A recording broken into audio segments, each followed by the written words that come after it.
Greatest boxing of all time at pound for pound king Roy Jones Jr. kampi kay pabansang kamao Manny Pacquiao sa laban kontra Mario Barrios. Ayon kay Jones, gusto niya si Pacquiao dahil old school fighter daw ito at may pagmamahal sa boxing. Kakaiba daw si Pacquiao sa lahat ng fighters na kanyang nakikitang lumalaban sa ibabaw ng ring. Nagbigay naman ng payo ang dating 4 Division World Champion kay Pacquiao sa laban kontra Mario Barrios. Dagdag ni Jones na kung lalayo si Pacquiao sa unang 6 na round at lalaban ng matalino ay tatalunin niya si Barrios. Pero kung makipagsabayan ito sa batang kampyon na si Barrios ay matatalo lang ito. Paliwanag ni Jones na dahil sa edad ni Pacquiao ay hindi ito pwedeng lumaban ng harap-harapan sa bata at matangkad na kalaban. Gamitin daw ang utak at maging matalino sa laban kay Barrios. Patuloy pa ni Roy Jones Jr. ay marunong na si Pacquiao magdala ng kanyang sarili sa mga ganitong laban. Isang veterano na daw si 8 Division World Champion Manny Pacquiao sa boxing at alam na nito ang gagawin para matalo sa July 19 ang batang champion na si Mario Barrios.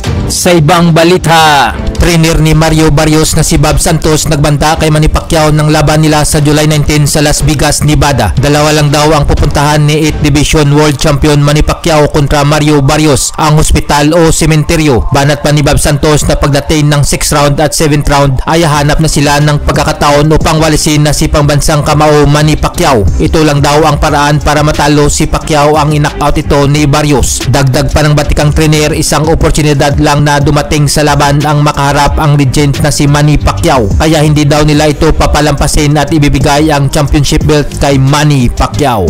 Influencer, aktor at professional boxer Jake Paul targets si undisputed super middleweight champion Canelo Alvarez. Matapos kang talunin ni Jake Paul ang dating WBC middleweight champion Julio Cesar Chavez Jr. ay agad itong naghamon kay Canelo Alvarez. Bad news naman ito kay Chavez Jr. matapos matalo via unanimous decision sa laban nila ni Jake Paul. Agad naman itong hinuli ng US Immigration and Custom Enforcement or ICE. Isang rason daw ang pagkakaroon ng mas mahabang pananatili sa isang bansa kaysa sa itinakdang panahon ng visa. Sangkot na rin si Chavez Jr. sa mga illegal na gawain sa bansang Mexico tulad ng kalakaran ng mga armas at mga kaugnayan sa Sinaloa Cartel. Si Julio Cesar Chavez Jr. ay anak ng Mexican legend boxer na si Julio Cesar Chavez Sr.